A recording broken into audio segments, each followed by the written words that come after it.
Hi everyone, I hope you all are doing great and you all are safe and healthy. So, today I am going to show you how to deploy a SQL Server in Azure. Right now, guys, although the process is really similar to how to deploy a virtual machine, right, just apart from creating a virtual machine, there will be a separate section for SQL database or SQL Server also. Let's see it, and I hope side by side not only can you create a SQL server after this, but you can deploy any other type of virtual machine in Azure as required. So guys, as you can see, I am already on the Azure portal here, on the virtual machine section. Let's click on add here. Either you can click on add here, or you can also search for any SQL server which you might want to deploy. Here you might not get the customized images. Here you are mostly getting the platform as a services, but if you go to the search bar here, you will also get all the other images which might be there. So let's do one thing. Let's just go to the virtual machines and let's click on add here, add a virtual machine. And as usual, I'm going to select my existing resource group and give my server a name. Let's say SQL SVR1. Go with the region, select the image. Now guys, it was the image which I wanted to show you when I was searching it in the search box. So let's do one thing. Let's click on see all images here, and whichever version of SQL you want. Now of course it is definitely possible that you may not be able to see all the versions of SQL here. So very much possible that only limited servers might be there, right? So let's observe. I'm going to close this and let's search the image which we want to use here. So how about we first filter out all the images here, and then based on the I hope you can also observe that there are many images which are for which are with bring your own license. Now I'm not going to use that. I am going to use with the one with the license embedded. So let's click on load more here and scroll down, and let's select a image which we can use here. Or you know what, let me type here SQL server and press enter. And I again want to use only with Microsoft, and let's see here now. So let's go with this SQL Server 2017 on Windows Server 2016, and let's select a particular uh, server here. We can go with the Enterprise Edition or the Standard Edition, and I am going to go with this one. That's it. Selected the image. Go with appropriate amount of size, including the virtual cores and RAM. Of course, it's a SQL server. You may require appropriate amount of compute. Guys, there was an option called the Azure Spot instance. If you are looking for only discounted instances but for temporary amount of time, spot instances are discounted instances, but they are available only for a temporary amount of time. It is very much possible that if someone else with more prior workload on Azure requires this compute space which Microsoft gave you for the spot instance, they might delete or evict your virtual machine.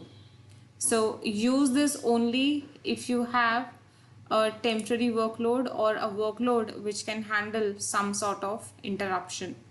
So I'm gonna uncheck this here and let's add a username. So I am going to type the username here and the password as well.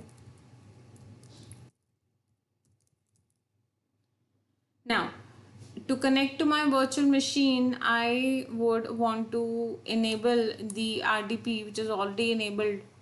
Otherwise, if required, you can also enable HTTP or HTTPS or even SSH. If it's a Linux virtual machine, definitely you might have to enable the SSH as well. And of course, if there is any service running on port number 80 or 443, so we can definitely enable HTTP and HTTPS as well. Guys, if you are uh, on the way to create a hybrid infrastructure between your on-prem and Azure, and if for your on-prem infra you already have some licenses with you, be it Windows Server licenses or also SQL Server licenses, you can use the same licenses for Azure Virtual Machine also. So this way you might save some of your cost for hosting a Windows Server or SQL Server or a Windows 10 virtual machine in Microsoft Azure. I'm gonna leave it as it is for now and let's click on next. This was the basic section. Now we go to the disk section.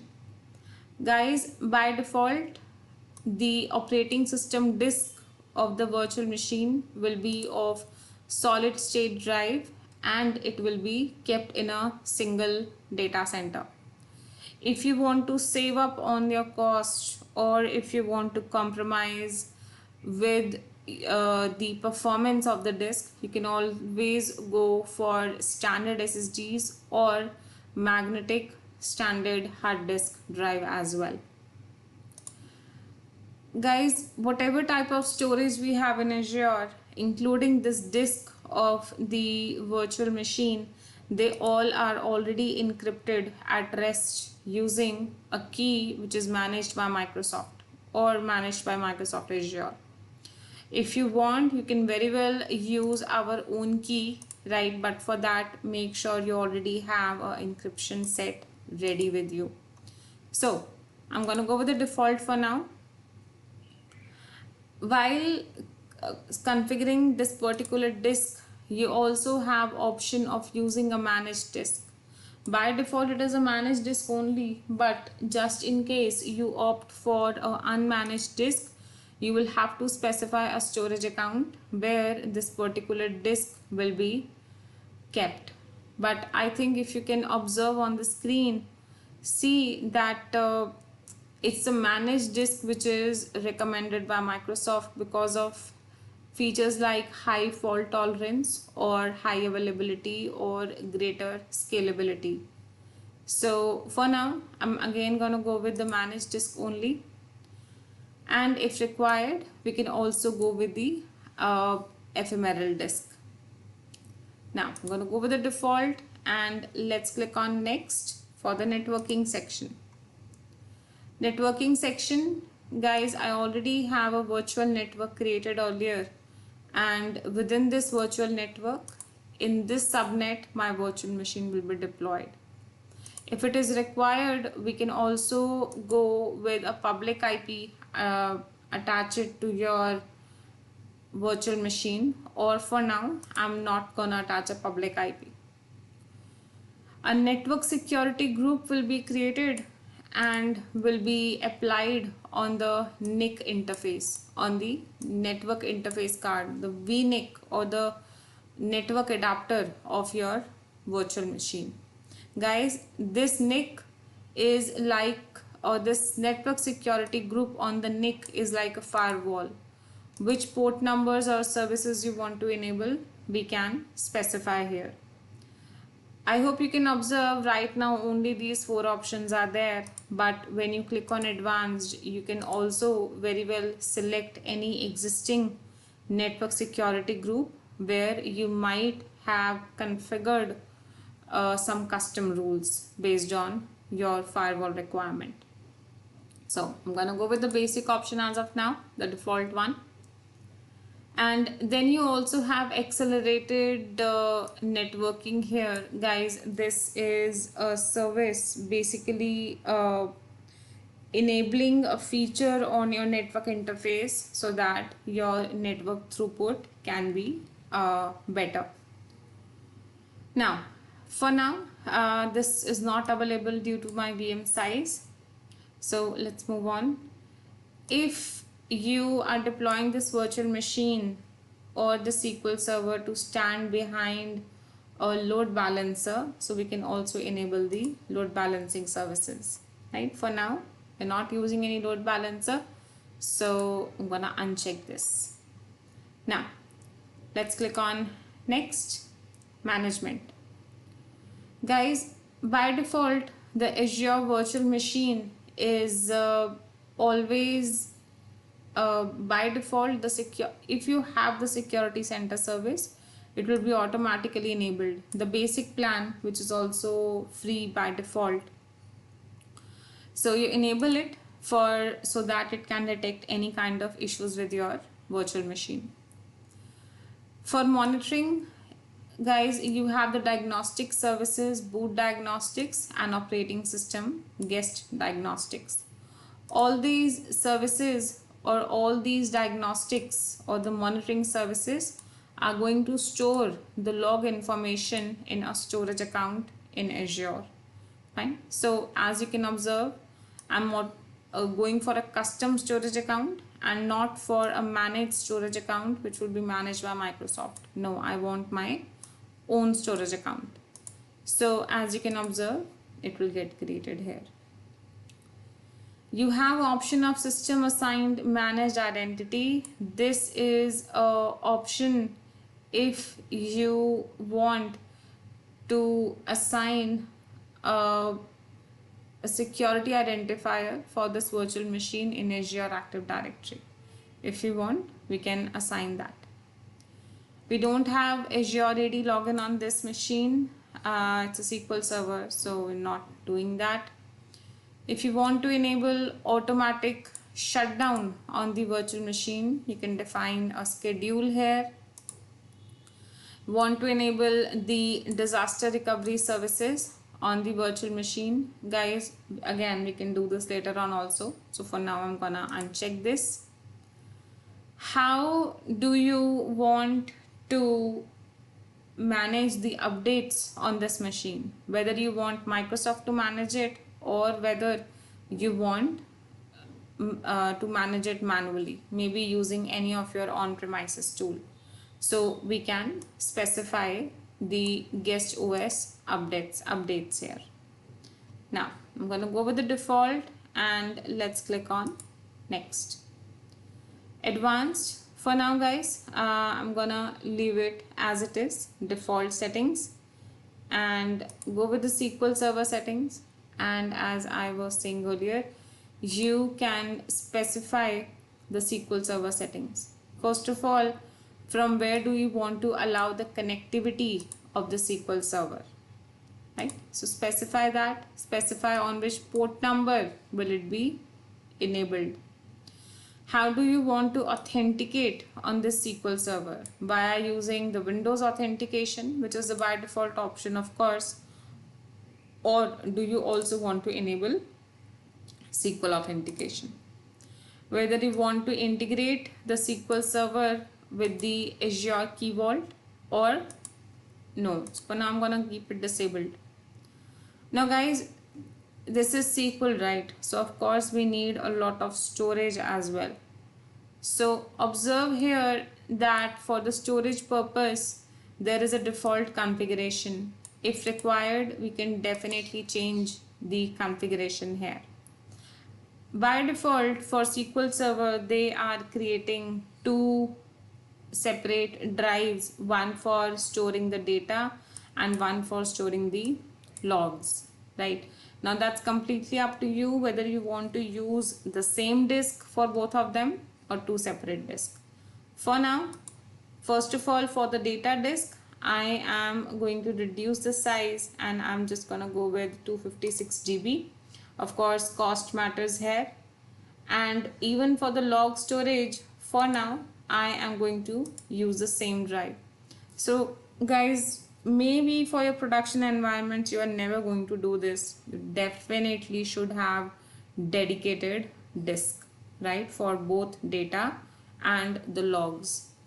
So go with this, and that's it. I'm gonna click on OK here. Guys, remember I was talking about the licensing, right, that you can use your existing licenses. Now that is for cost optimization. Again, how do you want to patch your Windows or SQL Server? Again, you have an option here. You can specify even whether you want to enable or disable this. I'm gonna click on OK. After that, if you want to enable the automated backup on the SQL service, you can enable that, or enable the SQL Server machine learning services as well. Now guys, that's it. Now I'm gonna click on review plus create, and let's create this SQL Server here. Guys, the creation of the SQL Server is definitely gonna take a few minutes, around 5 to 10 minutes. So let's click on create once it validates the entire configuration which I have done, and create.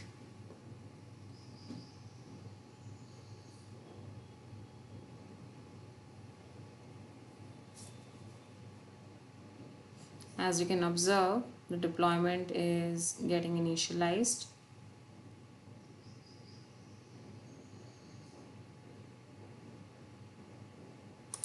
It has submitted the deployment now, and it has started with the deployment. And guys, I want you to observe side by side that how all the components of the SQL Server virtual machine are getting created, right, including the network security groups, disks, storage account, the network interface. Okay, that's the same storage account again, and the virtual machine as well. So guys, as you can observe, my deployment is complete, and now I can go to my virtual machine here and see that it is ready, right? That's it. Now if you want to connect your virtual machine, you can have a public IP, or you can use the Bastion services to connect to the virtual machine, and or your SQL Server, or whichever virtual machine is it, right? Maybe Windows or Linux, or SQL, or Windows 10, or anything else. That's it guys. If you have any questions, kindly post the questions in the comments. Thank you.